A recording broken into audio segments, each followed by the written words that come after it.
My sister-in-law called me. She said the biggest regret of her life was letting my brother marry me. This was the 10th time she'd said it to me. I didn't hold back anymore. I immediately cut off her $20,000 a month study abroad allowance. A week later, my mother-in-law received a call from the UK. A single sentence from the other end of the line left my husband's family stunned. The phone rang while I was reviewing the quarterly financial statements for my company. The office was dead silent save for the low hum of the climate control system. I glanced at the screen, that familiar UK number again. I hadn't saved it under a name, but the string of digits was already etched into my memory. My fingers paused. I let it ring 5 or 6 times before I leisurely swiped to answer. Hello, Grace. Chloe's voice traveled from thousands of miles away, laced with that deliberately drawn-out grating tone. In the background, I could faintly hear the cacophony of music and laughter. What are you up to? I hope I'm not disturbing you, our resident workaholic. I gently set my pen down on the report and leaned back, sinking fully into the wide leather chair. If you have something to say it, I said calmly. I still have work to do. Ooh, such a harsh tone. You must be really busy, she sneered. The music softened, suggesting she had moved to a quieter spot. It's nothing much. Just a reminder that tuition for next semester is due. The school is getting pushy. The deadline is next week. Also, I've got my eye on a new bag. It's a new Birkin limited edition. All my friends have one, and I'm the only one who doesn't. It's so embarrassing when we go out. This was the 3rd time this month she had come up with a new excuse to ask for money. The last tuition payment was just made not long ago. The limited edition bag, I had just bought her a new season Chanel last month. I didn't say anything. I picked up the water glass on my desk and took a slow sip of the now lukewarm lemon water. When she noticed I wasn't agreeing immediately, as I usually did, her tone instantly sharpened. The background music vanished, completely replaced only by her shrill, rising voice. What, you're not happy about it again? Let me tell you something, Grace. You're just a petty, classless person. If my brother hadn't been so soft-hearted and insisted on marrying you, do you think you'd be where you are today? Running a company. Being a CEO. In your dreams. You married into our Miller family, so isn't it only right and proper that you help out your sister-in-law? You get so stingy over a little bit of your money. The biggest regret of my life was not stopping my brother from marrying a thing like you. You just ruined the mood by being here. The 10th time. In the 2 full years since she went to London, this was the 10th time I'd heard a similar speech. The first 9 times for the sake of Leo, for the sake of this superficially peaceful family, I endured it. All I got in return was her escalating demands and increasingly brazen insults. Those words were like poison-tipped needles stabbing me again and again. At first, they hurt. My hands would tremble with anger. Later, all that was left was numbness and a cold bitterness. On the other end of the line, she was still rattling off my supposed crimes, giving my mother-in-law dirty looks, refusing to cough up money to help my brother's company through a crisis. It was as if I were a piece of filth my brother had accidentally stepped in, and couldn't shake off sucking the Miller family's blood to get where I am today. I gently placed the glass back on the desk. The bottom of the glass made a sharp click against the solid wood, a sound that was jarringly loud in an office filled only with her voice. Are you finished? I interrupted her. My own voice was surprisingly steady, even tinged with a faint weariness. She probably hadn't expected this reaction. Her torrent of accusations choked for a second, then flared into even greater fury. Her voice was ear-piercing. What's with that attitude, Grace? I'm talking to you. Chloe, I said, speaking each word slowly and deliberately to ensure she could hear every syllable from across the ocean. Your monthly allowance is cut off starting now. Figure out the tuition yourself. And as for that limited edition bag, don't even dream about it. What you dare, her shriek nearly shattered my eardrum, filled with incredulous rage.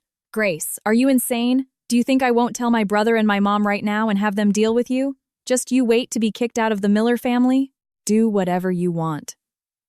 I even allowed a small smile to form, though she couldn't see it. And let me correct you on one point. Every single penny you've spent these past 2 years was earned by me, Grace Miller, not by our Miller family and your brother's company. The only reason Apex Builders has managed to crawl out of its pit in the last 2 years is because of the investments and contracts I brought in. Remember that. Without me, your Miller family is nothing. Before she could unleash a fresh wave of crazed screaming or a torrent of sobbing, I decisively pressed the red end call button. The world was instantly quiet. The echo of her shrill voice seemed to linger in the earpiece, but was quickly swallowed by the steady hum of the central air. I sat up straight, my eyes falling on the open financial report. The numbers on the page now seemed exceptionally clear and solid. Then I picked up the intercom and dialed my assistant, Sarah. Sarah, notify the finance director to immediately terminate all payment authorizations for the supplementary Amex card under my name ending in 6,688. Yes, the one that makes a regular monthly transfer of $20,000 to the UK. Effective this very moment, any transaction attempted from that card must be blocked and reported directly to me for confirmation. I paused my tone, leaving no room for argument. If the old Mrs. Miller or Mr. Miller himself goes to the finance department or calls about this, tell them to come directly to me. Tell them this is my direct order. Hanging up, I rose and walked to the massive floor-to-ceiling window. Outside, Boston's bustling evening skyline unfolded a river of traffic and a galaxy of lights. The office was utterly silent, filled only with the sound of my own breathing. I suddenly felt that this breath was smoother than on any other day. The air sharper and fresher than ever before. It turned out that severing a toxic supply line didn't feel like pain. It felt like liberation. I knew this was just the beginning. The storm was coming. But I was ready. The mother-in-law. The air after that phone call seemed to congeal for 48 hours. The house was terrifyingly quiet. Leo used the excuse of company business to avoid coming home for dinner for 2 straight days. Not even a phone call. I knew he most likely knew and was either avoiding me or trying to figure out how to approach the situation. As for my mother-in-law Sharon, the longer she remained silent, the more her fury was likely building. Sure enough, on the afternoon of the 3rd day, the doorbell was rung with the force of an earthquake. The rapid, angry ding-dong sounded as if someone was trying to smash it. I didn't need to guess who had arrived. I happened to be sorting through some old magazines in the living room. I calmly walked over and peeked through the peephole. Outside, my mother-in-law's face was a long, grim mask, her lips pressed into a thin, hard line. She clutched the small designer handbag that my late father-in-law had supposedly bought for her on a trip to Italy, now gleaming with years of careful maintenance. Her other hand was still pounding on the door. I took a deep breath and unlocked it. The moment the door opened a crack, she forced her way in like a gust of wind, not even bothering to change her shoes. Her well-maintained feet clad in heels clattered across the wool rug in the center of the living room. She spun around a finger, jabbing almost into my nose, her lips painted a dark, angry red. "Grace, are you trying to stage a rebellion?" I closed the door, locked it, and then slowly walked to the sofa and sat down. I even smoothed out my skirt before looking up at her. "Sharon," I said mildly, "what are you talking about? Why are you so angry? Sit down, have some water, and calm down." "What water? I'm full of anger. Just looking at you makes me furious." My mother-in-law's chest heaved violently, her voice high and shrill, echoing slightly in the high-ceilinged room. Chloe called me crying. She was a wreck. "What is wrong with you? On what grounds did you cut off her living expenses? Is that your money to cut off? That's the Miller family's money. It's Leo's money. You're an outsider. You're overstepping. Do you really think you're the one in charge of this family?" Her words came out like a machine gun spittle flying. I looked at her flushed face and the veins bulging on her neck from agitation. A frozen lake inside me remained perfectly still. So this was it. This was the family I had gotten in exchange for 10 years of marriage and endless tolerance. I had spent my money and energy to maintain this family's respectable facade, and in the end, in their eyes, I was still an outsider. They could command at will, an outsider who should be grateful to hand over everything she had. I didn't rush to argue. Instead, I leaned over, opened the drawer under the coffee table, and took out a thick, black-covered binder. The corners were slightly worn, a sign of frequent use. I slapped it onto the gleaming glass coffee table right in front of her. Thwack. "Sharon, don't get worked up. And don't yell. Since you came here today talking about money, about the Miller family's money, let's put aside all this empty talk of mother-in-law and daughter-in-law. Let's just settle the accounts. Let's be practical. Let's just talk about money." I opened the binder and pushed it to her side of the table, my finger tapping the densely packed printed spreadsheets. From the very first day Chloe decided to go to London, every single expense of hers that passed through my hands, big or small, I've recorded it right here. Date amount, purpose, vendor, it's all crystal clear. Some entries even have screenshots of her iMessages asking for the money. My mother-in-law was taken aback, clearly not expecting this. She shot a hesitant glance at the binder, her eyes quickly flitting away as if the numbers might burn her. But she remained stubborn. So So what? Doesn't every family keep accounts? A girl studying abroad, seeing the world, networking, buying a few nice things to dress up. Isn't that normal? Our family isn't some poor household that can't afford it. You married into the Miller family. Helping out the family, helping your sister-in-law, isn't that what you're supposed to do? Don't you even understand that? Supposed to do, I repeated the words as if I'd just heard the most ridiculous joke in the world. I picked up the binder and flipped to a page in the middle. My finger traced the lines as I read out loud slowly and clearly. October 3rd of last year, a wire transfer of $10,000 for urgent course materials. On October 7th, a charge of $4,000 for a limited edition Cartier bracelet for a classmate's birthday. On October 15th, another transfer of $6,000 for a dress and registration fee for an important academic conference. On October 25th, another $3,500 because she was stressed from her studies and needed to go skiing in the Alps with friends to unwind. This is just a partial best list for a single month. Do you need me to keep reading? Should I read November and December? Or how about the $100,000 she took in 5 separate installments in the first half of this year for that so-called investment project? My mother-in-law's face changed colors from red to white. Her lips trembled as she tried to retort, but she couldn't find the words. The specific dates and amounts were like cold stones pelting her. She had probably never imagined that her quiet, submissive daughter-in-law wasn't just capable of enduring, but also of keeping meticulous, damning records. Sharon Chloe is 25 years old, not 15. She's studying business in London, not alchemy. I closed the binder and looked directly into her flickering eyes. In 2 years, not counting the fixed $80,000 per year for tuition and basic rent, just for this so-called networking, buying nice things, de-stressing, and investing, Chloe has taken an extra $280,000 from me. That's an average of nearly $12,000 a month. And that doesn't even include the holiday cash I give her in the family's name. Leo's company has been having trouble with cash flow since the second half of last year. Several projects have delayed payments. He comes home late every night, so worried he smokes on the balcony in the middle of the night, his brow constantly furrowed. Do you know about this? Have you ever asked him? In your heart, is there only room for your brilliant daughter studying abroad, the one who needs endless money to network and de-stress? My words were like icicles delivered calmly but hitting her right where she was most vulnerable. My mother-in-law's face was flushed, her chest heaving even more violently. She pointed a finger at me. You stop using my son to make a point. I don't understand business matters. That's between you and your husband, Chloe. Chloe might be a bit of a spendthrift, but isn't that because you two spoiled her? As her sister-in-law, couldn't you have talked to her, guided her? Did you have to resort to such a drastic measure, cutting off her allowance? She's all alone in a foreign country. What will she do? Without money, how will she eat? Where will she live? If something happens to her, can you take responsibility? She is 25, Sharon, not 5. Legally, she is a fully competent adult, I said, my tone flat but resolute. The first lesson an adult should learn is to be responsible for their own actions. She can choose to get a part-time job, she can choose to be frugal, she can even apply for a student loan. As for money, I paused looking at her and stating clearly, she still has a brother who dotes on her like a precious jewel, and a mother who thinks of nothing but her well-being. You or Leo, whoever feels sorry for her, whoever wants to send her money, I will not stop you. I won't say a single word.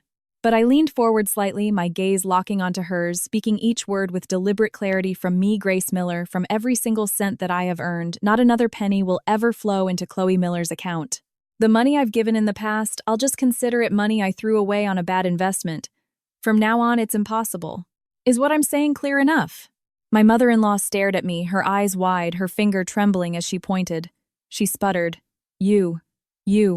Her face turning purple with rage. Finally, she managed to choke out, Fine, you, Grace. You've got your wings now, haven't you? You're rich, and you look down on your husband's family. You just wait until Leo gets home. Let's see if you're still this arrogant. This family isn't yours to run. With that, she snatched her small designer bag, her arms swinging wildly with anger, turned, and slammed the door behind her with all her might. The massive bang reverberated through the spacious living room, seeming to make the crystal chandelier tremble. I sat on the sofa, unmoving, my gaze fixed on the black binder on the coffee table. The dense numbers inside were proof of my foolishness over the years, and also my most powerful weapon now. I reached out gently, stroking the slightly curled cover, then snapped it shut with a click. I locked it back in the drawer. This was just the beginning. My mother-in-law's rage, Leo's predicament, it was all expected.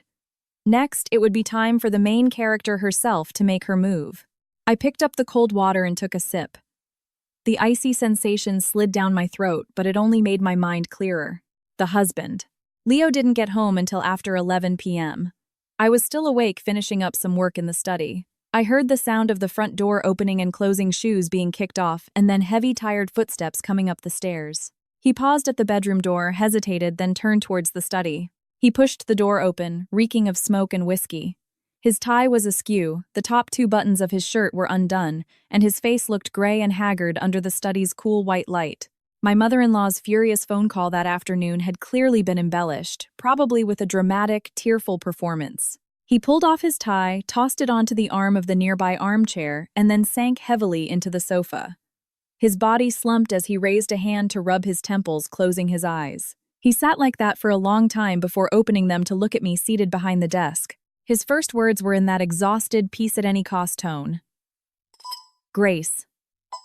Mom came by this afternoon, didn't she? What's going on with you and Chloe?" Mom is so angry her blood pressure shot up. She just took her medication and went to bed. I saved my document, closed my laptop, and folded my hands on the desk looking at him. "Why don't you first ask what your sister did to me? What she said to me, that made me decide to cut off her allowance?" Leo sighed again, his voice hoarse. "Chloe is still young, we spoiled her. She's immature and sometimes says things without thinking, without any tact. You're her sister-in-law, you're older. Just be patient with her. Don't stoop to her level. She's alone in a foreign country, the culture is different, and she's under a lot of academic pressure. It's normal for her to be a little emotional. Why don't we? Just reinstate her allowance. Do it for my sake. Let's not blow this out of proportion. It'll be easier for me to explain to Mom.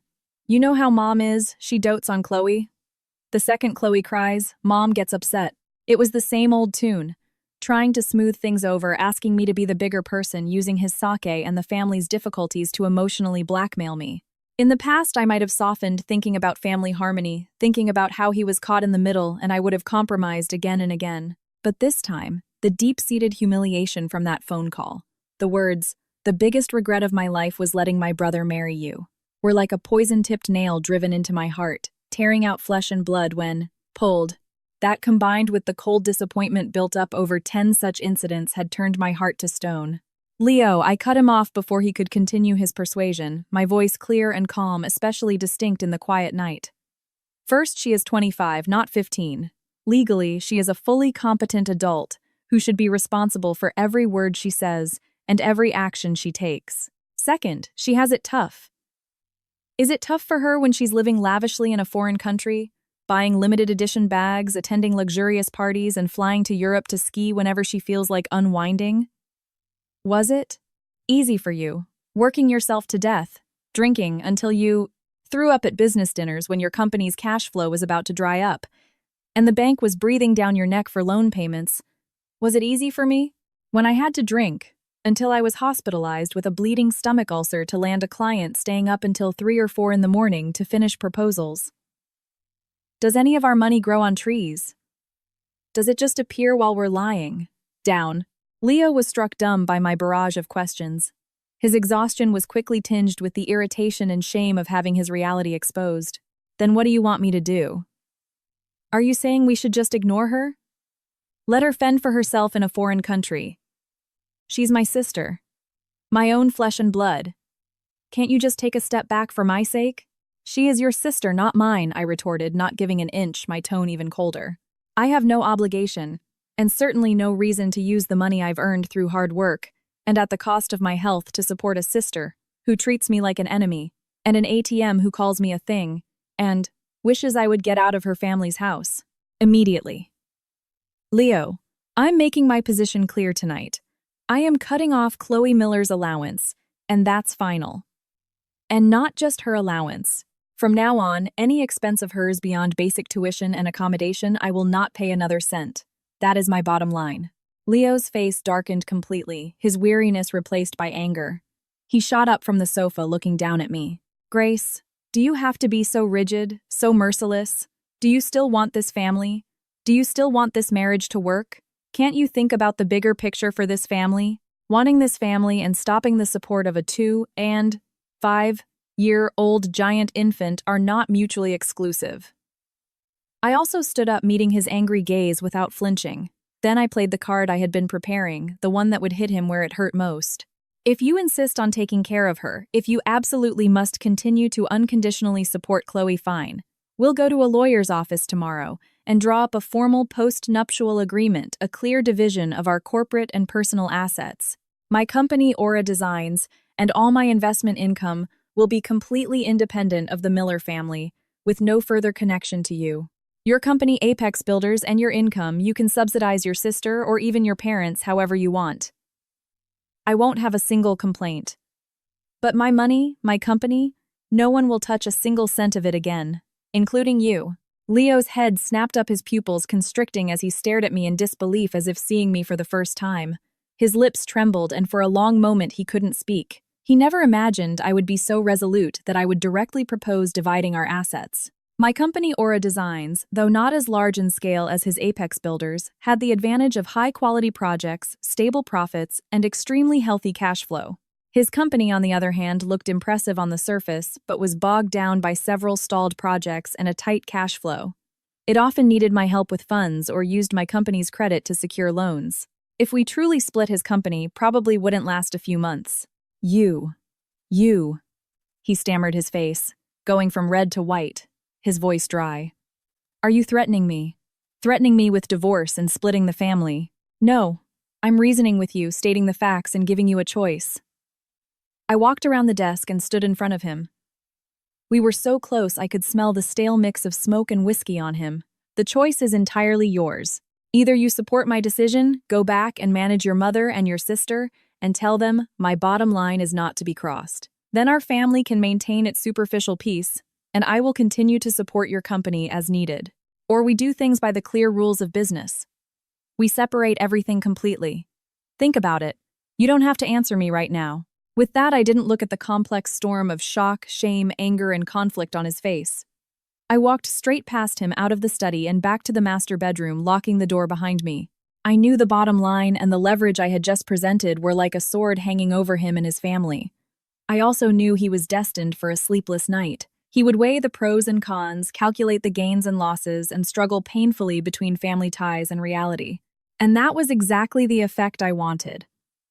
I wanted him to see with absolute clarity that what held this family's superficial piece together wasn't kinship, but the tangible capital and capability of me, Grace Miller. Without me, they were nothing. The desperate sister. Sure enough, before Leo could give me his final answer, Chloe's overseas calls came again, relentless as a debt collector. This time she'd gotten smarter, or perhaps she was just furious and called my personal cell phone directly. She timed it well, 10 p.m. our time, 3 a.m. in London. She probably figured I'd be woken up and disoriented. I watched the familiar number flash on the screen, letting it ring 7 or 8 times before I leisurely answered. I didn't speak. I just put the phone on the desk, turned on the speaker, and continued flipping through the industry report in my hands. Grace. Her voice was shrill, raspy from crying, and thick with an undiluted hatred. The background was quiet. She was probably in her luxury apartment. You're ruthless. You really did it. You really cut off my money. Do you have any idea what I've been through these past few days? My card was declined. I almost couldn't pay my rent. The bag I wanted got sold to someone else. My friends invited me out, and I had to make excuses to decline. You've made me lose so much face. I turned a page in the report, my tone flat, almost nonchalant. Oh, what have you been through? Isn't it a good thing to experience the life of an ordinary international student? Or even just an ordinary young person who has to budget and live within their means. This is the real world, Chloe. Cut the crap. It's easy for you to talk. She sounded like a cat whose tail had been stepped on, instantly bristling. Her shriek was a bit piercing over the speaker. Let me tell you, Grace, don't get too smug. You turn my card back on right now and transfer the money you owe me. Or else, I'll make my brother divorce you. You believe me. My brother loves me the most, and my mom is on my side. You're an outsider, a parasite. You'll be kicked out of our Miller family sooner or later. When you're old and washed up, we'll see who wants you then. The word divorce, coming from this sister-in-law who did nothing but spend money and stir up trouble, was absurdly comical. In the past, that word might have filled me with panic, with the fear of losing a family I had built for years. But now, with the leverage I held and the reality I had seen, all I felt was a cold, mocking amusement.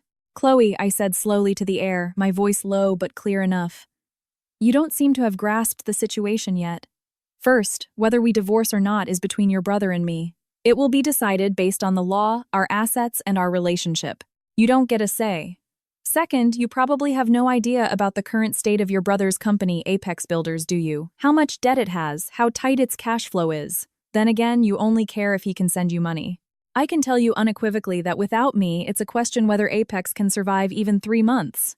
Third, the only way you can be kicked out of the Miller family is if the Miller family still has enough money to support you living in a mansion in London, buying luxury goods, and spending lavishly.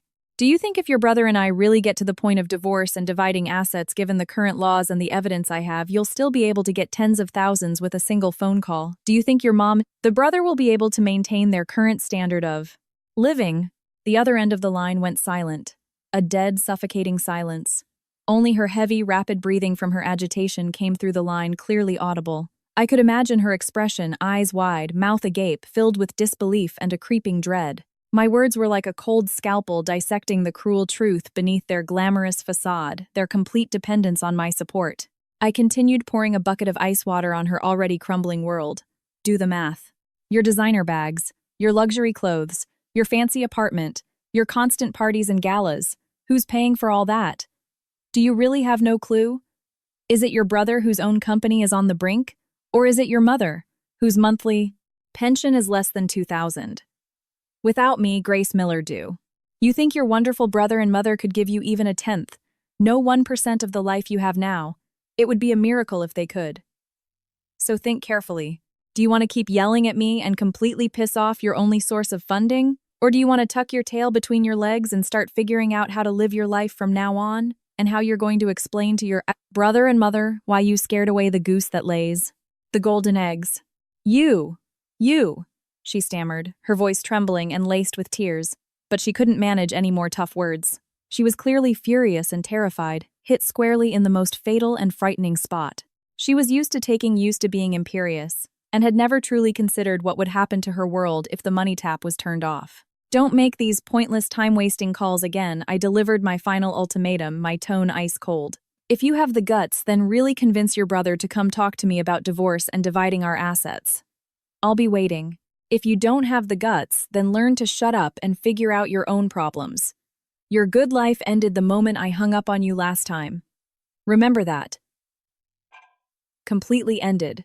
This time, before she could make another sound, I decisively pressed the end call button. And for good measure, I blocked her number. The world was quiet again. I could imagine her on the other side of the world in London, throwing her phone in a rage, breaking things frantically, calculating how many more days of her lavish lifestyle her savings could support, and desperately calling her brother and mother, crying and applying pressure. But none of that had anything to do with me anymore. Cutting off her support was just the first step, the most direct form of retaliation. I wanted her and the family that enabled her dependence on me to slowly and clearly experience what it means to go from extravagance to frugality, and what having it tough really means. The seeds of panic had been sown. Now it was time for them to take root, sprout, and torment them day and night. The unraveling. On the 7th day, after cutting off the allowance, the atmosphere at home was eerily calm. But beneath the silence, an undercurrent was churning. Leo continued to leave early and return late, avoiding me as much as possible. On the rare occasions we crossed paths, his eyes would dart away and he'd look like he wanted to say something, only to walk past in silence. My mother-in-law Sharon hadn't come over to cause a scene either, which I found unusual. It wasn't in her character to be this quiet. Sure enough, that afternoon, just as I returned from a client meeting and before I'd even changed out of my work clothes, the doorbell rang. It wasn't the furious, insistent ringing from before, but a hesitant, intermittent ding-dong. Ding-dong. I checked the security monitor. It was my mother-in-law. She stood outside, clutching her phone tightly, repeatedly glancing down at the screen. Her face wasn't angry, but a mixture of panic, worry, and suspicion. Her eyes darted around as if she had a guilty conscience. I opened the door. When she saw me, she forced a smile that was more unnatural than a grimace. "Grace. Ah, you're back. It was rare for her to speak in such a placating tone. She even took the initiative to change into slippers, her movements a bit stiff. "Yes, Sharon. Come in and sit." I stepped aside to let her in and close the door. She followed me timidly into the living room but didn't take her usual spot in the most comfortable armchair. Instead, she perched stiffly on the edge of a single sofa, her back ramrod straight, her hands still clutching her phone on her lap. I didn't speak first. I went to the kitchen, poured her a glass of warm water, and placed it on the coffee table in front of her. Then I sat on the long sofa opposite her, watching her quietly, waiting for her to speak. She picked up the glass, brought it to her lips, but didn't drink, then put it down again, her fingers nervously rubbing the smooth surface, making a faint squeaking sound. The living room was so quiet you could hear the tick-tock of the wall clock. Finally, as if she had summoned all her courage, she looked up at me, lowered her voice, and asked quickly, "Grace, about Chloe. Have you been in contact with her these past few days, or has she said anything unusual to you?" I looked at her, my expression calm. "No. After our last call, I blocked her number." "Sharon, what kind of unusual things are you referring to?" "It's just, in London, besides studying what kind of friends has she been making, has she met any strange people?" My mother-in-law's voice was full of uncertainty and deep worry, her brow furrowed. Did she get into some kind of trouble?" My mind stirred, but I kept my face impassive, instead showing a touch of appropriate confusion. "Sharon, why are you suddenly asking this? Doesn't she FaceTime you and report in every day? Didn't she say she's always with her classmates, studying and attending proper academic events with just the occasional party? What kind of trouble could she get into?" "Oh, just stop beating around the bush with me. You know something, don't you?" My mother-in-law was getting agitated. Her voice rose, then she seemed to catch herself and quickly lowered it again, leaning forward. Her voice was now a pleading whisper. "Just now, about 2 hours ago, I got a call. It was a UK number, but not Chloe's usual one. It was a man. He had an English accent, but he spoke very stiff and serious. He asked if I was Miss Chloe Miller's mother, Mrs. Sharon Miller." She licked her dry lips and continued, "I said yes. Then he said he had some serious information about Miss Chloe Miller that he needed to confirm with her guardian or immediate family. He asked if I could provide her father's or brother's contact information. I asked who he was, what organization he was, with the school, the police, what was wrong. He refused to say. He only said the matter was very important, involving legal and personal safety issues, and that he had to speak with her immediate male relatives." I was so scared, my heart was pounding. I didn't dare say much, just told him the men of the family weren't home and I'd get back to him, then I hung up. By now, the color had drained from her face. She gripped the tassels on the sofa armrest, her knuckles white. The more I thought about it, the more scared I got. I tried calling that number back to get some clarity, but it wouldn't go through. Just a dead tone. "Grace, tell me the truth.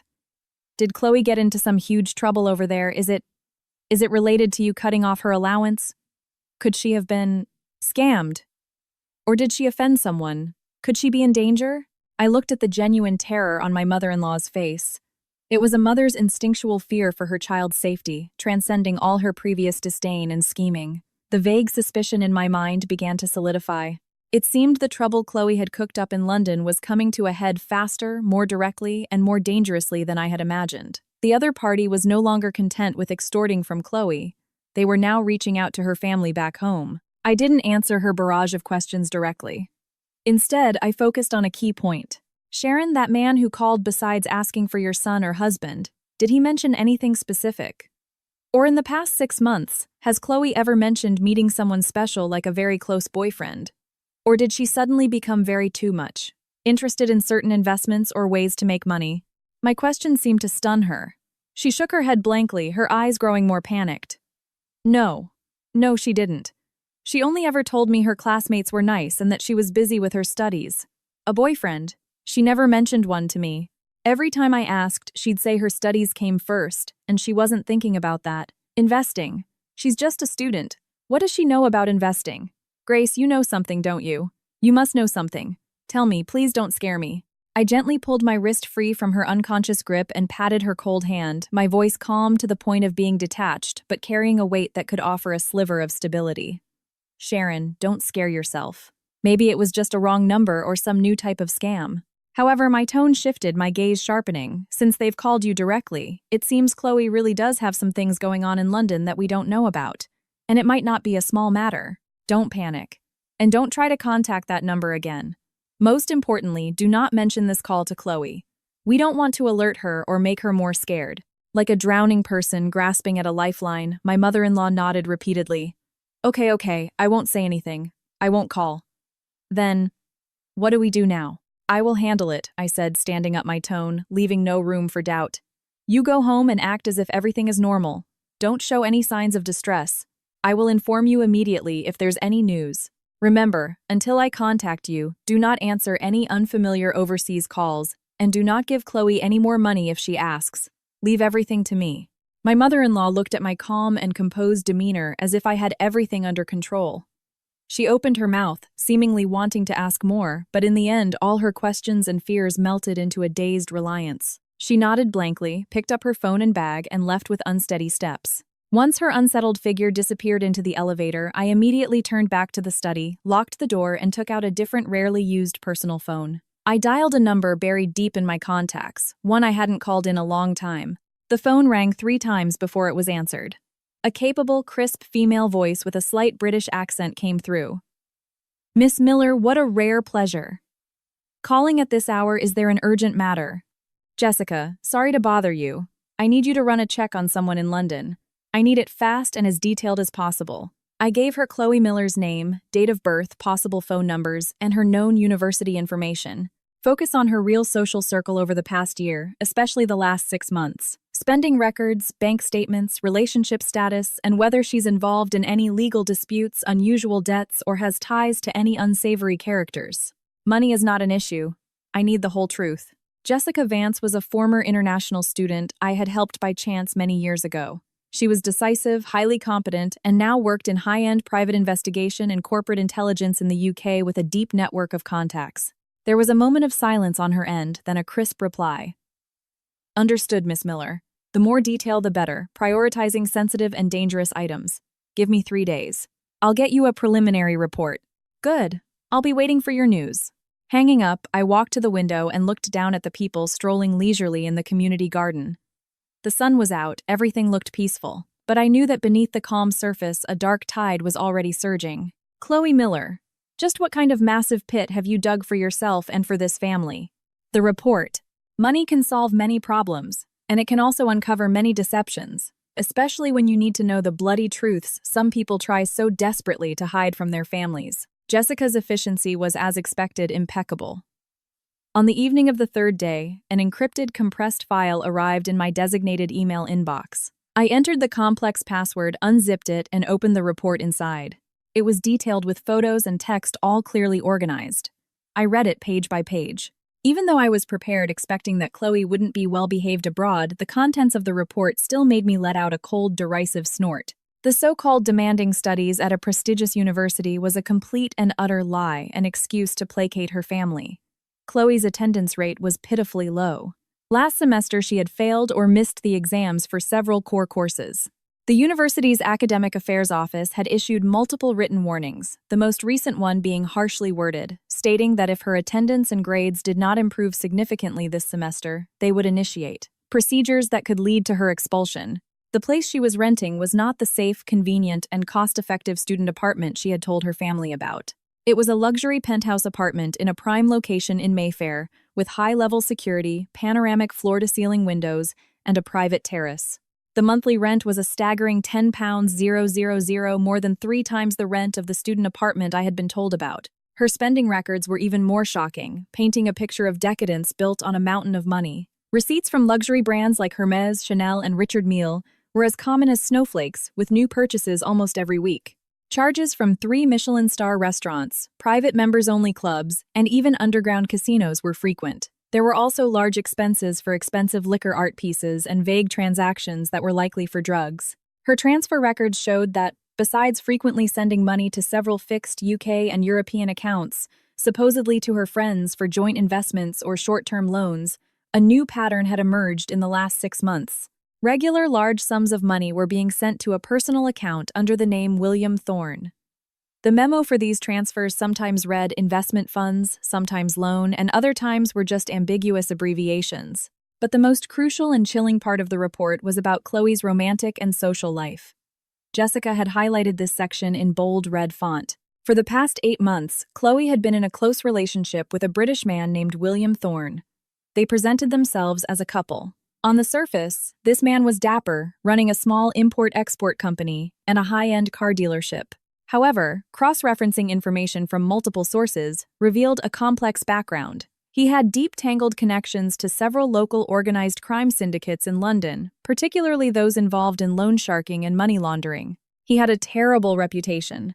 The police had questioned him in connection with several cases of financial disputes and violent threats, but all were dropped due to insufficient evidence or witnesses changing their stories. The report included several candid photos. The man in the pictures was around 30, impeccably dressed, with an arrogant smile, his arm around Chloe as they entered various lavish venues. Chloe, in turn, had a look of adoration and pride on her face. At the end of the report, Jessica added a professional summary. Miss Miller, based on the available information, it is highly likely that your sister-in-law, Miss Chloe Miller, is not merely a spendthrift. She has probably been intentionally targeted and controlled by this William Thorne, becoming his prey. Her spending habits and social circle have been deliberately guided to a level far beyond her own means, creating a severe financial dependency. It appears she has now become one of William Thorne's ATMs, and may even be embroiled in his illicit activities, such as money laundering, or being used as some form of collateral. The mysterious phone call your family received is almost certainly related to William Thorne or the forces behind him. It could be a debt collection tactic or a more serious threat. Do you require me to conduct a deeper investigation into William Thorne and his associates? The risk level will increase accordingly.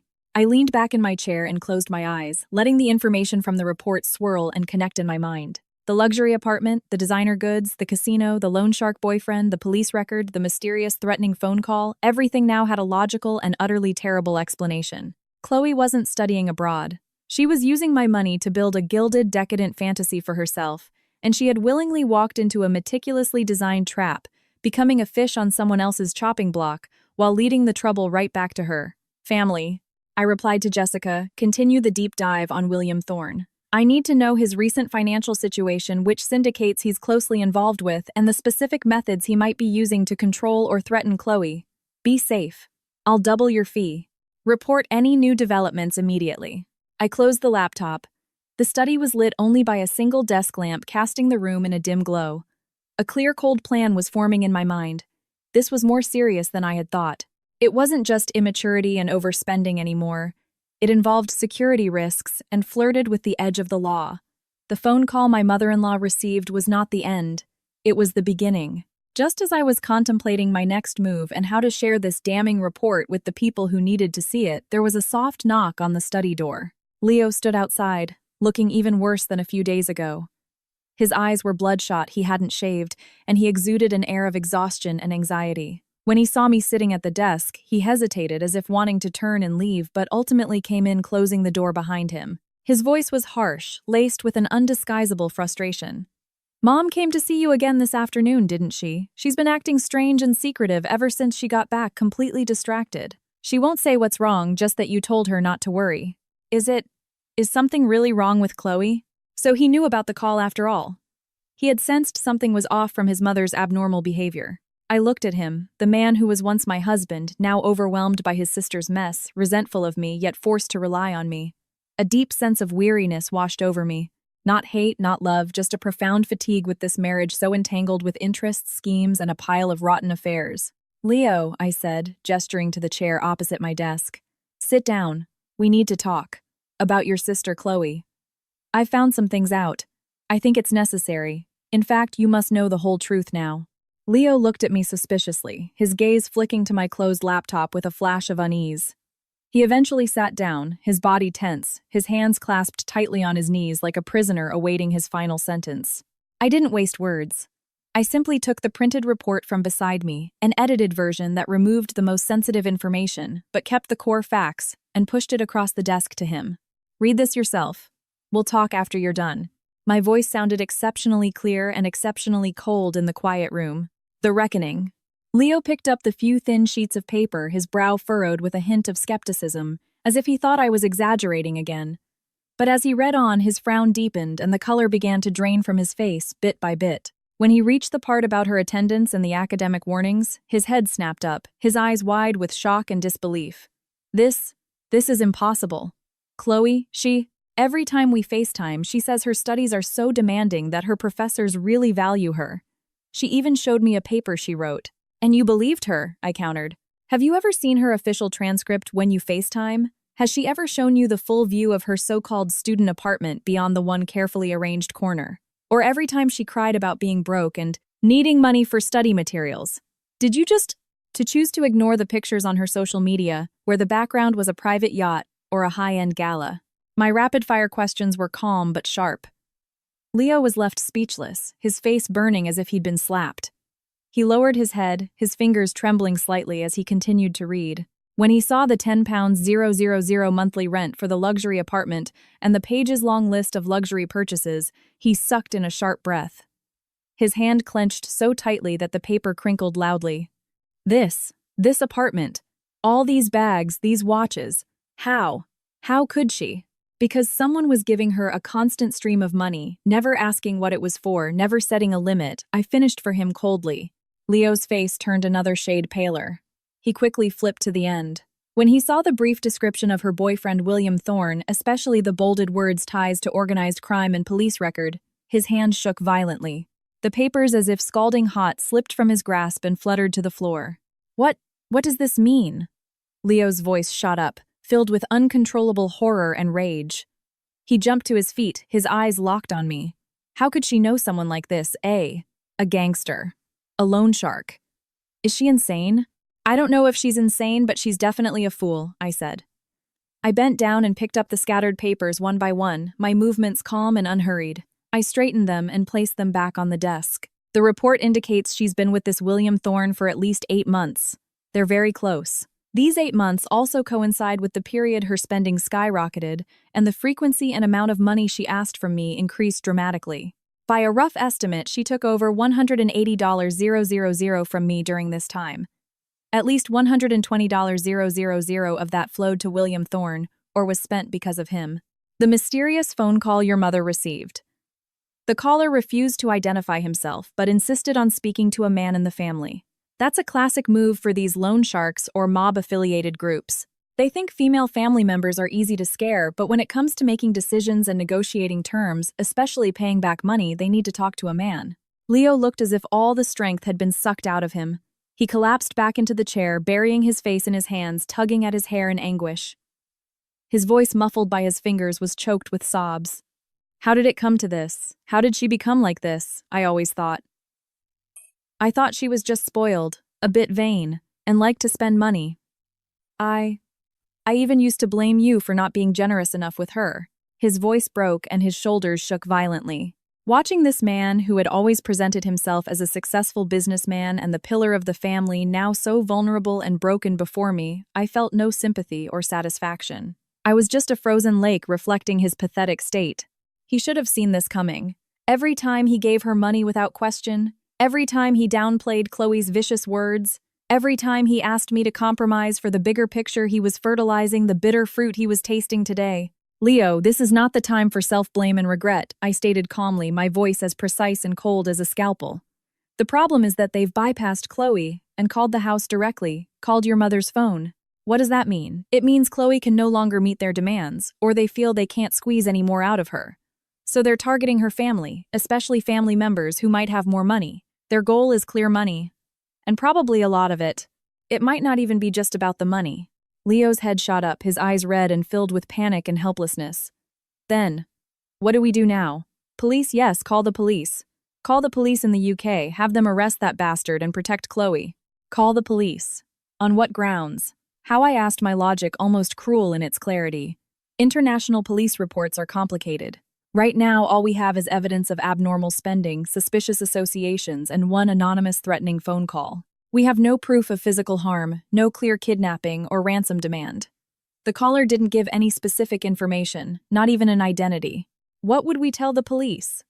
My sister might have a bad boyfriend, might owe some money, and someone might have called to scare her mother. Do you think the London police would even open a case? And even if they did, how efficient? Would they be? What if it just tips them off? What if they get desperate and actually do something to harm Chloe? My series of questions left Leo speechless.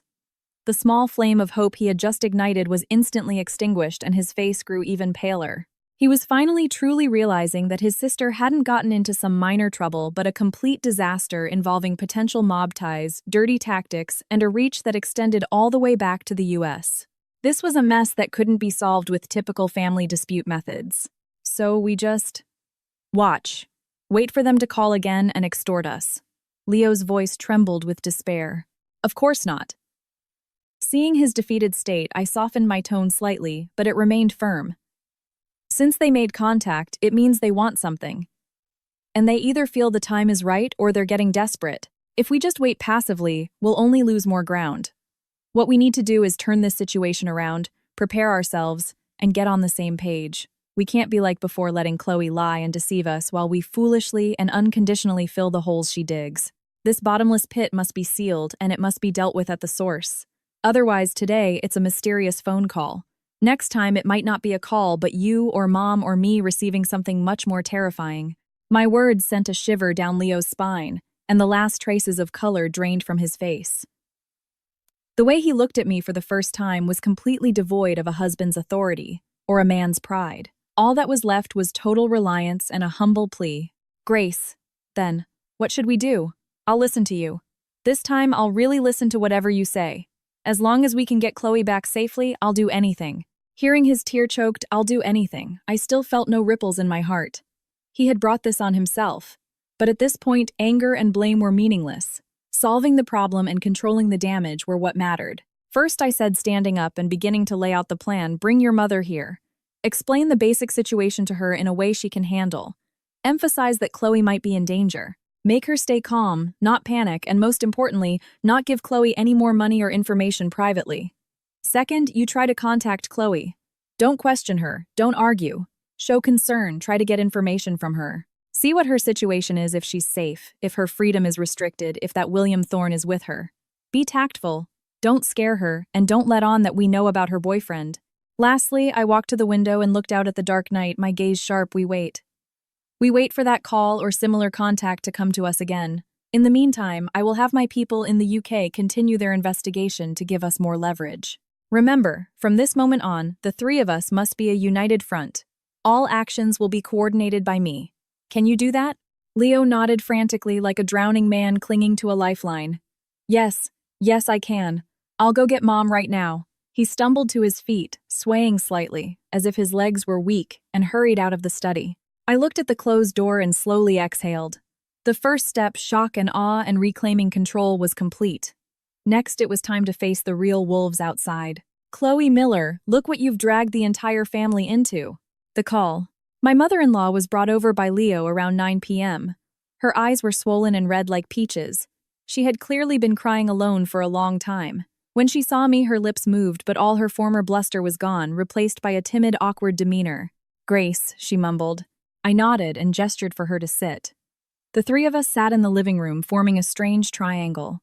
The light from the huge crystal chandelier was bright but cold, illuminating every subtle expression on our faces. The atmosphere was so heavy you could wring water from it. I was about to lay out the core details from Jessica's report, especially the safety risks, in a calm but firm manner. But before I could speak, my mother-in-law's phone, sitting on the glass coffee table, began to vibrate violently. The buzzing sound was piercingly loud in the dead-silent room. Another unknown number from the UK. The prefix was different from the last one, but it radiated the same ominous feeling. All three of us snapped our gazes to the vibrating phone as if drawn by a magnet. The screen's light pulsed in the dim living room. My mother-in-law flinched as if she'd been burned, yanking her hand back and looking at me, then at Leo for help, her lips trembling, too scared to answer. I took a deep breath, suppressing the flicker of anxiety that shot through me, and gave Leo a look. He understood. His Adam's apple bobbed. He reached for his mother's phone, his fingers white from the pressure. He steadied himself, glanced at the number, then looked at me. With my silent nod of approval, he pressed the answer key and immediately turned on the speaker. Hello, Leo's voice was dry, trying to stay calm. Good evening. May I ask if this is Mrs. Sharon Miller, mother of Miss Chloe Miller? A man's voice came through the phone. He had a perfectly crisp, educated British accent, but his tone was so polite it was robotic, exuding a cold, detached professionalism that was nothing like a typical scam call. Leo glanced at me. I nodded slightly. He cleared his throat and replied, "I am her brother, Leo Miller. My mother is right here, but she isn't feeling well.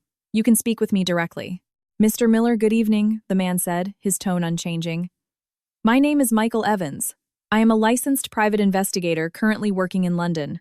I have been hired by a client to conduct some lawful inquiries into Miss Chloe Miller's recent financial situation, social connections, and certain specific activities.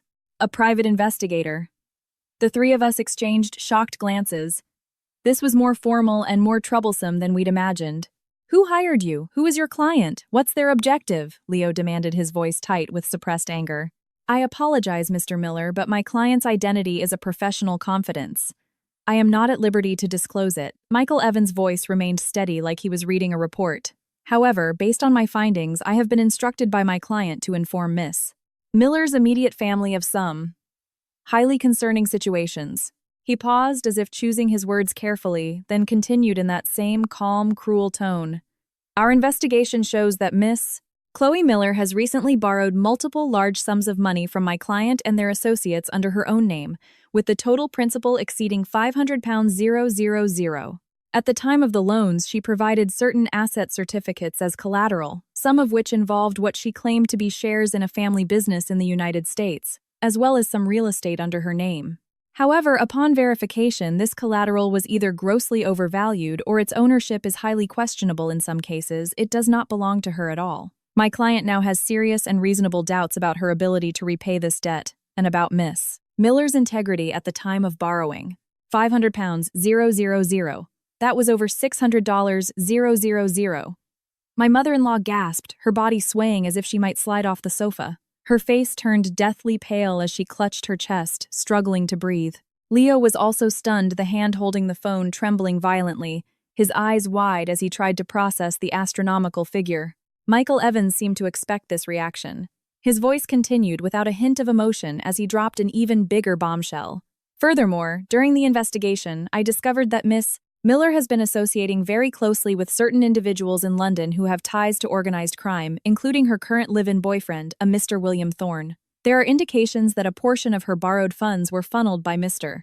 Thorne into illegal high-risk online betting activities with catastrophic losses. It is highly likely she is now deeply mired in a debt trap, and due to the background of her associates, her personal safety is facing a genuine and significant potential threat."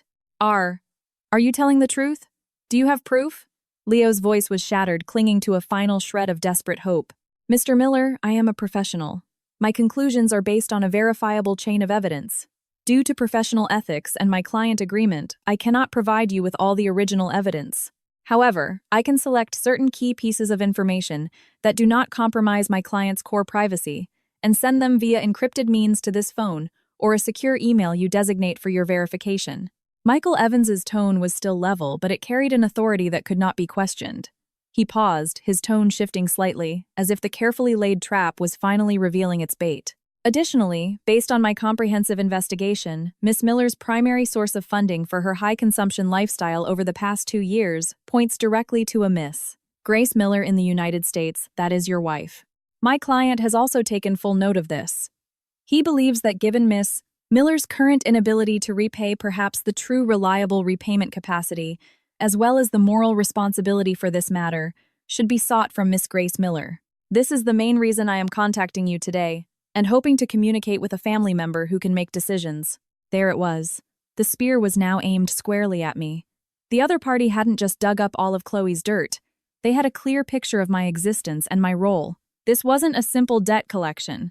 It was a targeted, precise application of pressure and a test of the waters. My mother-in-law and Leo both whipped their heads around to look at me, their expressions a chaotic mix. There was fear of the massive debt shock at Chloe's dangerous entanglement and confusion that it had all escalated so far. But deeper, there was also a hidden habitual expectation that even they might not have recognized the expectation that I would once again, as I had countless times before, step up, pull out my money, and solve this enormous problem. Fill this gaping hole. I met their gazes filled with both terror and hope, and spoke clearly and calmly into the speakerphone on the coffee table. Mr. Evans, this is Grace Miller. Regarding the so-called debt owed by Miss Chloe Miller that you mentioned, I need to clarify a few points. Please relay them to your client. First, besides our legal in-law relationship, there is no form of joint debt guarantee or joint liability between Miss Chloe Miller and myself. She is a fully competent adult. The consequences of her personal borrowing activities should be borne entirely by her. Second, I have recently formally and permanently ceased all financial support to Miss Chloe Miller. The financial transactions between us have been clearly documented and unilaterally terminated. Third, any of my personal assets or interests that she claimed as collateral or guarantee when borrowing from your client were her own fraudulent acts. They have absolutely no legal validity. I was completely unaware of this and will absolutely not acknowledge it. If your client has any issue with this or feels his interests have been harmed, I suggest he immediately seek resolution through formal legal channels in the UK or the US. Or, he can go directly to the person who signed the loan documents and made the false statements, Miss Chloe Miller herself. I have nothing to do with this matter. My voice wasn't loud, but each word landed like a frozen pearl, clear, firm, and with no room for negotiation. There was a moment of silence on the other end. Then Michael Evans's voice returned, seemingly unsurprised, even tinged with an I told you so coolness. I understand, Miss Miller. Thank you for your clear statement. I will relay your position to my client completely and accurately.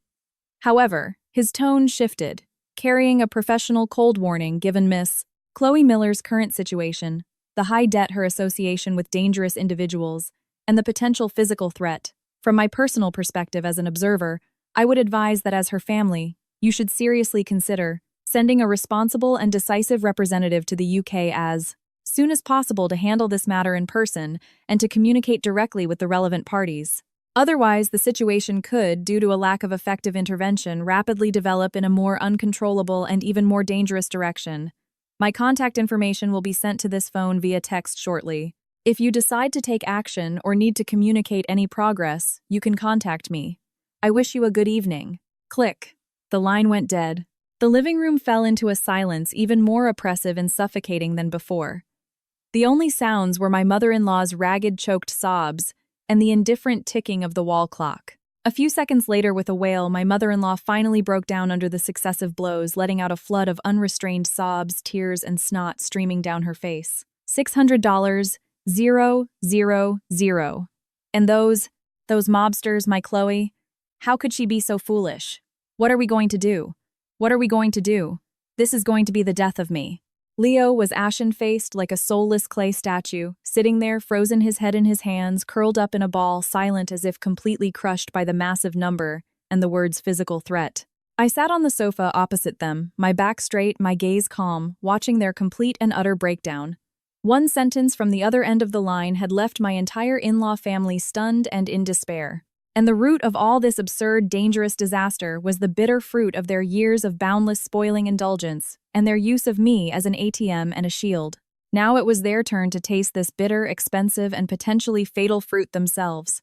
The tide of panic had already drowned them, and the rope that could pull them ashore was in my hands. But this time, if they wanted me to pay unconditionally again, it was absolutely impossible. The ultimatum.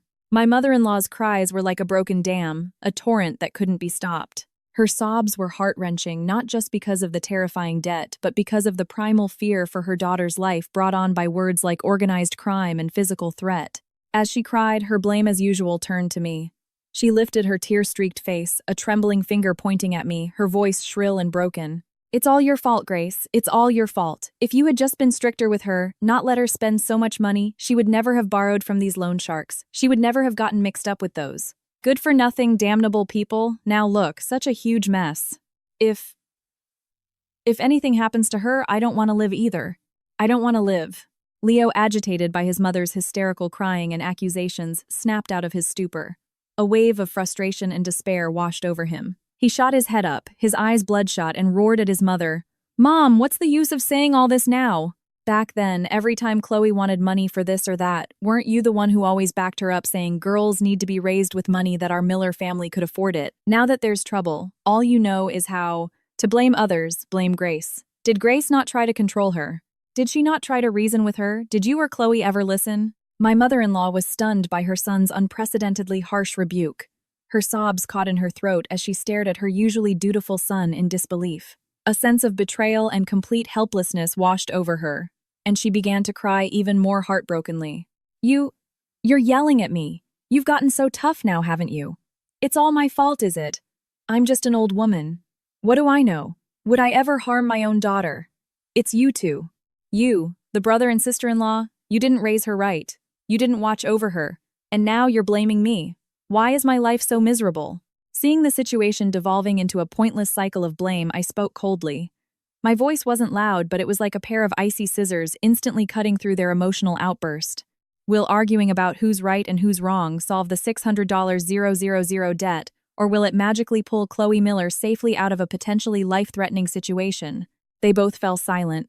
My mother-in-law's sobs turned into suppressed whimpers, and Leo buried his head in his hands again in agony. Tears still welled in my mother-in-law's eyes, but her gaze towards me now held a deep-seated habitual reliance and a desperate plea.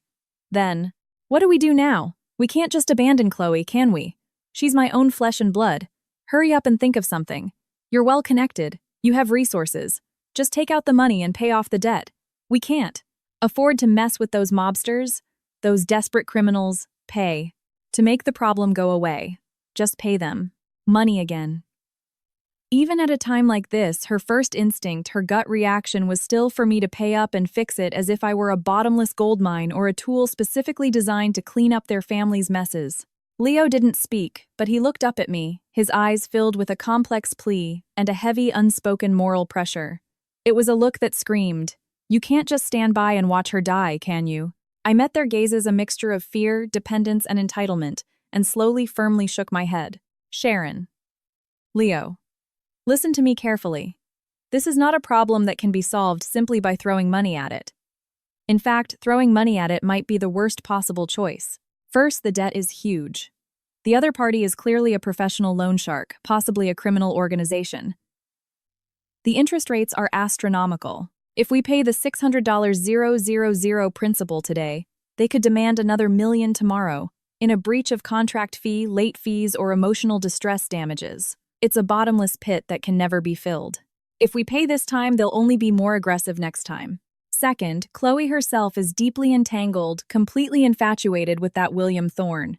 If she doesn't wake up, if she doesn't cooperate and completely sever ties with that environment and those people, even if we pay off this debt, she'll just be tricked into borrowing again and digging an even bigger, more fatal hole. It's treating the symptom, not the cause. It would be a waste of effort and could even harm her more. Third, I paused my gaze, sweeping over their instantly paling faces, speaking each word with resounding force. My money was earned by me through early mornings and late nights, through business dinners and drinks, through taking risks. It didn't fall from the sky. And it certainly wasn't earned to fill a giant black hole dug by stupidity, vanity, greed, and a con man. Especially when the person in that black hole has spent the last 2 years insulting, cursing, and belittling me like an enemy. I have no obligation and no reason to be the fool who pays for this. My mother-in-law grew desperate, struggling to stand. So, you're just going to watch your sister-in-law die. Grace is your heart made of stone. She's your husband's own sister. We're family. It is precisely because she is legally still my husband's sister that I am sitting here with you, analyzing the situation and discussing a solution instead of directly filing a police report and issuing a public statement completely, disavowing her and her debts. My tone suddenly hardened, carrying an authority that could not be questioned. But if you think my stone heart means I will no longer mindlessly throw money away to feed her ego and satisfy criminals' greed, then I'm sorry. I'll own that. I have a stone heart. Seeing them stunned into silence by my sudden show of force, I slowed my pace, but my words remained clear and powerful. There are many ways to solve this problem, but foolishly throwing money at it is not one of them. That will only make things worse and put all of us in a more passive and dangerous position. What we need to do now is calm down and use our heads, not our emotions and tears, to solve this. Leo looked as if the last of his strength had been drained. He slumped on the sofa, his voice hoarse and desperate. Then, what is the solution? We can't just do nothing. I can't do that. Of course we'll do something, I said resolute. But not the way you're thinking, like fools delivering cash. What we need to do is go to the UK and handle this mess in person. But we are not going there to deliver money and beg for mercy. We are going to solve the problem, That includes clarifying the true nature and legality of the debt, assessing the actual risk Chloe is facing, and if necessary, seeking formal legal help or even asking for consular protection from the U.S. Embassy. Most importantly, we need to drag Chloe out of that swamp, sever all her ties with that environment and those people, and bring her back. I looked at their eyes where a flicker of hope had been rekindled but was still mixed with confusion. But this requires a few things. It requires Chloe's cooperation, even if it's forced. It requires both of your complete support and absolute trust. And throughout the entire process, you must follow my arrangements and command completely. If you can't do that, or if you hesitate or try to interfere halfway through, then I can't help you either. You can try to raise the $600,000 yourselves, go to the UK yourselves, and face those mobsters to save your daughter and sister. I once again laid the choice clearly before them. But this time, there was no easy path. One was a difficult, uncertain road that was likely the only way out, led by me. The other was a dead end that they were completely incapable of handling on their own. My mother-in-law opened her mouth, her face, a mess of tears and snot, about to say something about the danger, about being in a foreign country. But looking at my expression and Leo's, especially the complete reliance and surrender in his eyes, she ultimately swallowed her objections. She just slumped back, muttering, "Go to London. We don't know anything. It's so dangerous. What if they've already taken Chloe?" Leo struggled for what felt like an eternity, the muscles in his face twitching. Finally, as if summoning all his strength, he gave a slow, heavy nod. He looked at me, his eyes filled with exhaustion, shame, and complete surrender. "Grace, you're right. We were wrong before. This time, we'll listen to you. When? When do we leave? What do we need to prepare?" "Not yet," I said, glancing at the clock on the wall. "First, I need to contact that Michael Evans, or use other channels to get more information about his client, the debt details, and Chloe's current situation. We need as much intelligence as possible to make a plan. In the meantime, Leo, book the tickets." Leo nodded immediately. "Okay." "No," I cut him off, my tone absolute. "Book one ticket for me. Business class, the earliest possible flight." "What? You're going alone, Leo?" and my mother-in-law cried out in unison. My mother-in-law even forgot to cry. "Yes, I'm going alone." I stood up, looking down at them, my presence commanding the room. "More people will be useless, a liability even. They could even become more leverage for the other side to use against us. I'm going to handle a problem, to negotiate and maneuver and use whatever means necessary to resolve this. I'm not going on a vacation or a family visit, and I'm certainly not going to deliver a busload of hostages. You two stay here, keep your phones on 24/7 and wait for my news. Without my permission, you are not to contact Chloe again, and you are not to send her a single cent. Can you do that?" Leo looked at this wife who seemed to have been completely transformed, calm, formidable, and unnervingly unfamiliar. He opened his mouth, but in the end, all his words turned into a single dry syllable. "Yes. You have to be careful." My mother-in-law was completely speechless, just staring at me blankly, her expression a maelstrom of emotions. I said no more. I turned and walked towards the study. I knew that from this moment on, the power and decision-making authority in this family had completely and irrevocably shifted to me. The upcoming trip to the UK would not just be a reckoning for Chloe.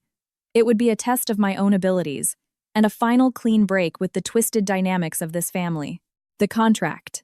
The day before I left for the UK, I summoned Leo and my mother-in-law to the study. The atmosphere was heavy. The curtains were half drawn, leaving the room in a dim light. My mother-in-law's eyes were still swollen, but she had cried so much there were few tears left. She just sat there numbly, unconsciously twisting a crumpled handkerchief in her hands. Leo looked ashen and gaunt, unshaven with deep bags under his eyes. He looked as if he'd aged a decade overnight, his spine seemingly gone. I didn't waste time on pleasantries. I opened my desk drawer, took out 2 crisply printed documents, and placed them on the desk in front of them, pushing them forward. "This is a post-nuptial agreement my lawyer drew up overnight," I said, getting straight to the point. My voice was exceptionally clear in the quiet study. "Before I go to London to handle this situation with Chloe, some things need to be said, and some things need to be put down in black and white to avoid future trouble and to ensure we can truly work together. Read it carefully. You can ask if there's anything you don't understand." Leo swallowed hard and reached for one copy. My mother-in-law leaned over with a trembling hand to look. The terms of the agreement were clear, cold, and devoid of any sentimental pretense. 1. Transfer of financial power of attorney effective. Immediately upon signing, Party A, Grace Miller, is granted durable power of attorney over all joint marital assets, the management, control, and disposal rights of all assets under the names of Party A and Party B. Leo Miller, including but not limited to all shares of Apex Builders and Aura Designs, all real estate bank deposits, stocks, funds, and all other investment assets shall be under the sole discretion of Party B retains the right to be informed, but any use, pledge, or transfer of assets regardless of the amount requires the written consent and signature of Party A to be executed. 2. Cessation of financial responsibility for Chloe Miller. Effective immediately upon signing, all future living, educational, medical debt-related, and any other expenses of Miss Chloe Miller shall have no legal or moral connection to Party A Grace Miller. Said responsibilities shall be borne solely by Party B Leo Miller and Party C Sharon Miller Mother. Party A is under no obligation to provide any form of direct or indirect financial support. Sen. Authorization for handling the London incident. All expenses incurred in handling the Chloe Miller-related incident in London, including, but not limited to, travel accommodation, investigation, legal fees, and possible debt settlement, shall be paid by Party A from the joint assets described in Article 1. Party A shall have absolute and exclusive autonomous decision-making authority in handling the incident. Party B and Party C shall not interfere, question, or subsequently blame Party A in any form or for any reason. 4.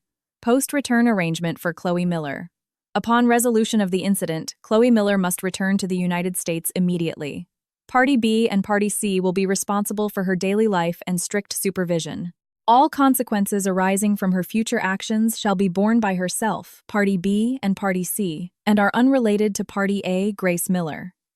Party A reserves the right to require Chloe Miller to sign relevant guarantee documents.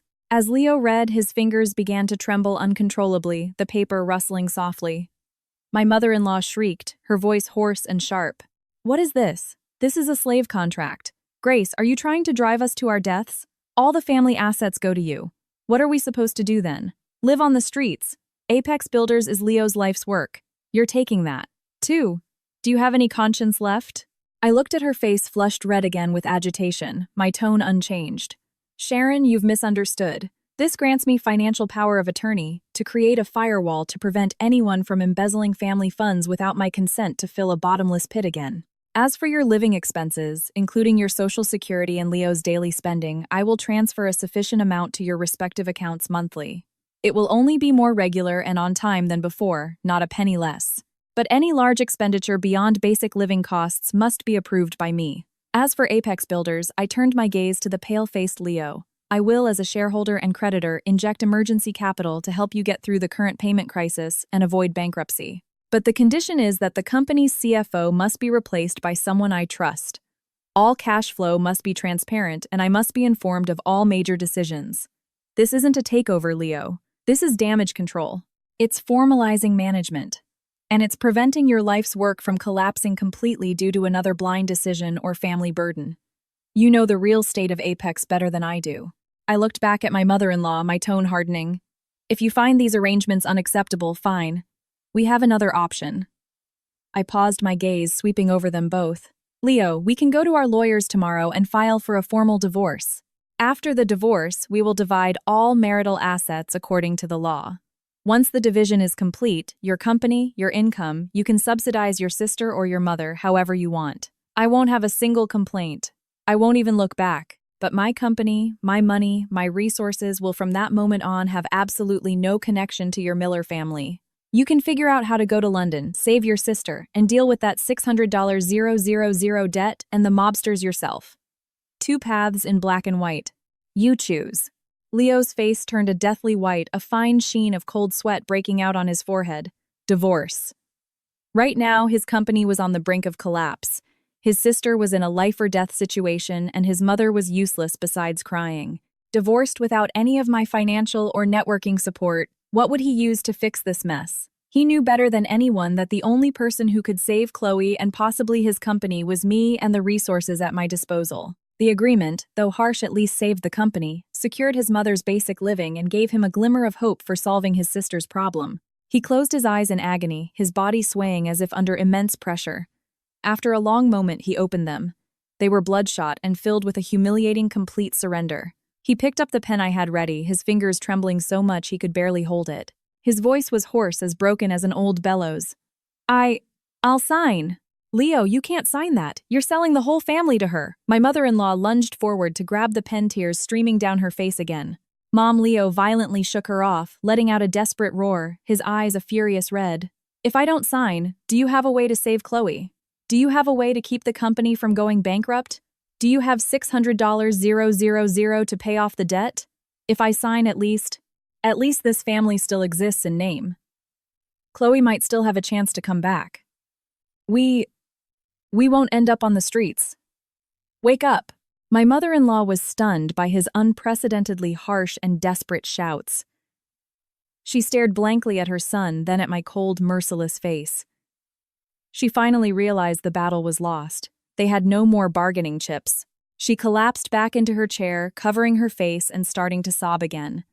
But this time her cries were filled more with resignation, helplessness, and a deep, gut-wrenching regret. Leo didn't look at her. As if using all the strength he had left in his life, he signed his name on both copies of the agreement in the space for Party B. His handwriting was shaky and heavy. I pushed one copy to the still sobbing mother-in-law. Sharon, as Party C, the witness you also need to sign. She was trembling like a leaf in an autumn wind.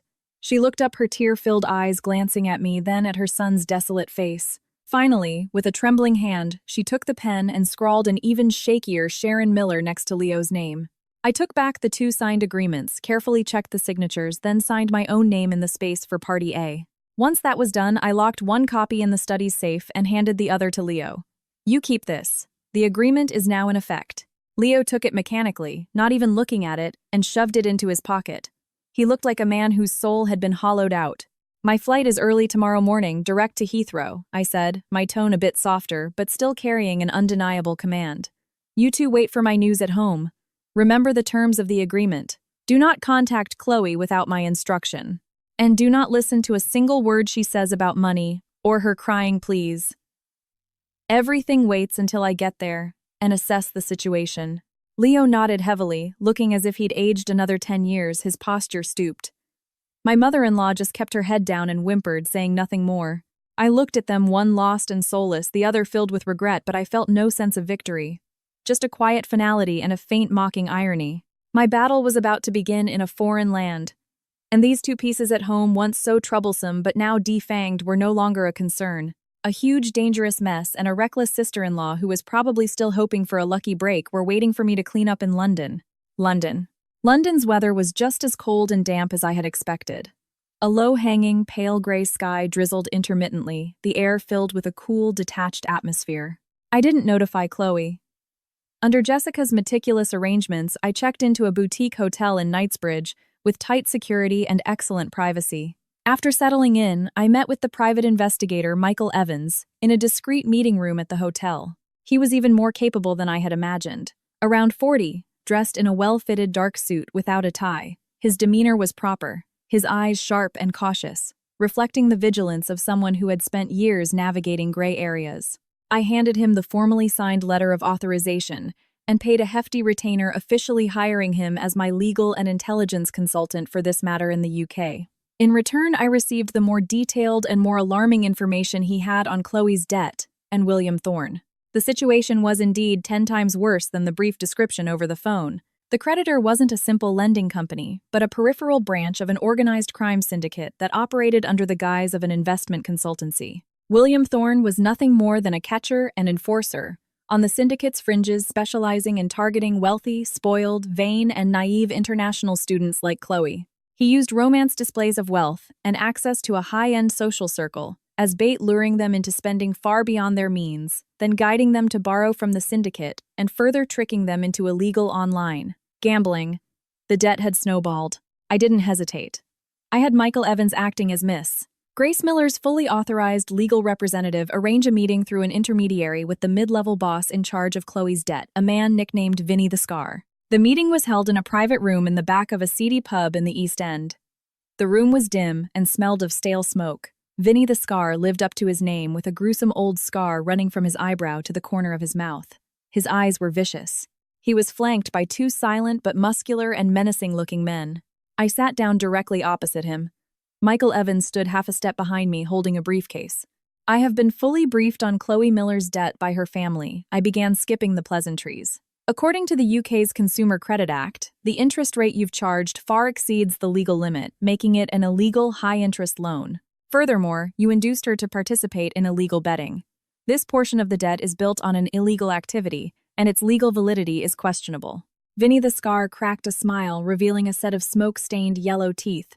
Spare me the legal lecture, miss. This ain't a courtroom. She signed her name, took the money, and enjoyed it. She has to pay it back. Around here, we are the law. Don't pay, and there will be consequences. I remained completely unfazed. Michael Evans took a thin manila folder from his briefcase and pushed it across the table. Mr. Vinny, before we discuss Chloe Miller's debt, perhaps you should take a look at this, I said. Inside are photocopies of some less than public cross-border fund transfers made by you and your real boss, Mr. Thompson, over the past 18 months. There are also some photos from a few of your meetings with a money laundering network in Eastern Europe. They are enough to get Scotland Yard's anti-money laundering unit very, very interested in you. Vinny's expression changed instantly. He snatched the folder and flipped through it. His vicious demeanor turned to suspicion, and then a flicker of panic. Where did you get this? What do you want? You don't need to know the source, I said. Now let's make a deal. The principal that Chloe supposedly owes, I will, based on actual bank transfer records, return a reasonable amount. All interest and penalties are to be wiped clean. You will hand over all original loan documents and any material you have on Chloe Miller. From that moment on, you are done with her. Vinny clenched his jaw. The principal must be paid in full. That's my bottom line. Fine, I agreed, with an additional condition. I want William Thorne's detailed information and his whereabouts, and it would be best if he temporarily left London and stayed out of my sight. After some tense back and forth, he agreed. The threat of the blackmail material was far more significant than a dried-up well like Chloe. I had the money drawn from the Miller family's joint account, every expense meticulously documented, transferred in 2 installments. Vinny handed over the documents and arranged for William Thorne to lie low in Spain. I then had Michael Evans use some unconventional but effective methods to ensure Thorne's vacation was unpleasant and that he would never bother Chloe again. Only then did I, accompanied by Michael Evans, go to the luxury apartment in Mayfair. After we rang the doorbell, the door opened a crack secured by a chain. Chloe appeared. She was wearing a crumpled silk robe, her hair a mess, her face haggard and gaunt. When she saw me, she looked as if she'd seen a ghost and instinctively tried to slam the door shut. Chloe. I wedged my foot in the door. I'm going to give you 2 choices. You'll only hear them once. She struggled, but could only press futilely against the door, staring at me in terror. First, I said clearly, I turn around and walk away. You can stay in this pretty cage and wait for your creditors or your dear boyfriend to come and squeeze out your last bit of value before throwing you out on the street. Second, I stared at her deathly pale face. You let me in. You tell me every stupid thing you've done. Then you pack your essential belongings and come back to the US with me. You have 10 seconds. 10, 9. When I had only counted to 6, her legs gave out. She slid down the doorframe and collapsed, sobbing a raw, desperate wail filled with terror. Michael Evans easily disengaged the security chain. I pushed open the door and walked into the apartment, which reeked of stale smoke, alcohol, and decay. The living room was a disaster zone of shopping bags, empty liquor bottles, and takeout containers. I took a copy of the debt settlement confirmation and a meticulously worded promissory note I had prepared from my briefcase. I tossed them onto the marble floor in front of her. When you're done crying, crawl over here and sign these, my voice echoed in the messy apartment devoid of emotion. Sign the debt settlement, proving the family has paid off your mess. Then sign this note promising to never again ask for money beyond basic living expenses to return to the US and to accept supervision. Sign and I will take you home. Don't sign. I pointed to the open door, and you can stay here and face the consequences yourself. You have 5 minutes. Chloe looked up, her face a tear-streaked mess. The instinct for survival and the terror of her situation overwhelmed all her false pride. She crawled forward shakily, and with a trembling hand scrawled a nearly illegible signature on both documents, Chloe Miller. I knew this transoceanic farce, born of stupidity and greed, had finally reached its end. The return. Bringing Chloe back to the US was like a silent extradition. She was a soulless puppet curled up by the window for most of the flight, crying softly or staring into space. The few times our eyes met, she would flinch away, her gaze filled with fear and a complex, unspeakable resentment. Walking out of international arrivals at Logan Airport, I immediately spotted Leo and Sharon. The moment Sharon saw her gaunt, emaciated daughter, she burst into tears, running over and throwing her arms around Chloe. Chloe! Oh, my Chloe! You're finally back. You scared Mom to death. Chloe clung to her mother, wailing a burst of fear, grievance, and terror. Leo stood to the side, his expression a mix of pity, exhausted relief, and when he looked at me, a profound and unbridgeable distance. I gave Leo a simple nod. It's all taken care of. The debt is settled, she's back. The legal documents and a detailed list of expenses are in here. I patted my briefcase. Leo's words condensed into a single dry phrase. Thank you for your hard work, Grace. It's good that you're back. He even gave a slight bow, a gesture of unprecedented reverence.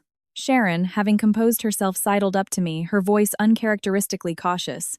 Grace, this time, we really owe it all to you. She knows she was wrong. We'll definitely keep a close eye on her. I glanced at her, then at Chloe hiding behind her. My tone was clear and sharp. Sharon, I brought her back safely. I've done what I promised. Now it's your turn to fulfill your promise. I turned to Leo. According to the agreement, you two are responsible for Chloe's supervision. She will move back to the old house with Sharon. Her passport ID and all her bank cards will be handed over to me for safekeeping. Without my written permission, she is not to leave Boston. Besides a basic monthly living allowance, she will not receive a single extra penny. My gaze swept over the three of them. If she causes any more trouble, or if you, especially you, Sharon, are caught secretly giving her money, the clauses in the agreement regarding the complete termination of financial support and the pursuit of relevant liabilities will be immediately enforced. I mean what I say. No exceptions. My voice struck them like a hammer. The smile on Sharon's face froze. Leo let out a heavy sigh, his voice weary and resigned. Don't worry. We will abide by the agreement. We'll watch her. The new order, returning to the house that had once felt so oppressive, now felt completely different. Sharon became cautious, even clumsily trying to curry favor. Leo was polite to the point of being distant, as if I were an important business partner. Chloe became utterly silent, a peacock with all its feathers plucked, scurrying past me in the hallways without daring to make eye contact. I sent my most capable financial deputy to Apex Builders as the new CFO, completely straightening out their chaotic accounts. The family's assets were now transparent, with monthly reports delivered to my desk. Any significant family expenditure required a formal request and my signed approval. Life had finally been forced onto a calm, orderly track of my own design. One afternoon, I was sitting in my sun-drenched study looking at the record-high profit report for Aura Designs. Sharon tiptoed in, carrying a platter of meticulously cut fruit. Grace, she whispered, you've been working all day. Have some fruit. She put the platter down but didn't leave wringing her hands on her apron. That, Grace. Before. It was Mom, who was old and foolish. And Chloe. She was spoiled by us. All those terrible things, she said. You. Don't hold it against us. From now on, this family will listen to you. I picked up my teacup, blew gently on the surface, and took a sip. I didn't respond to her belated, insincere apology. The hurts had been inflicted. They couldn't be erased with a few empty words. Let the past be the past, I said faintly, my gaze still outside at the new cherry blossom trees I'd had planted. From now on, we'll live by the agreement and the rules. Sharon looked as if a huge weight had been lifted. Yes, good, by the rules. We'll follow the rules. With that, she tiptoed out. I knew they weren't truly remorseful. They had simply been bent by reality and the absolute power I held over their financial lifeline. They had learned to obey. But I didn't care anymore. I no longer needed their genuine approval. I just needed them to follow the rules I set. My phone vibrated. It was a message from Apex Builders. With the new capital injection, the stalled key project had been restarted. I put down my phone and walked to the floor-to-ceiling window. The cherry trees outside were vibrant, with new life swaying gently in the breeze. The sky beyond was a brilliant blue. The new life of Grace Miller, after completely cleaning out the internal parasites and external troubles and bringing everything under my own firm control, had truly and steadily begun. Quiet, orderly, full of strength, and a future filled with infinite possibilities defined only by me. Every family's story is a world of its own. We hope this one brought you a moment of reflection. If this story resonated with you, please consider leaving a rating or a review. It helps others find us. Your support is our greatest motivation. Subscribe to the channel, and we'll meet you here again next week with another story from the heart of home.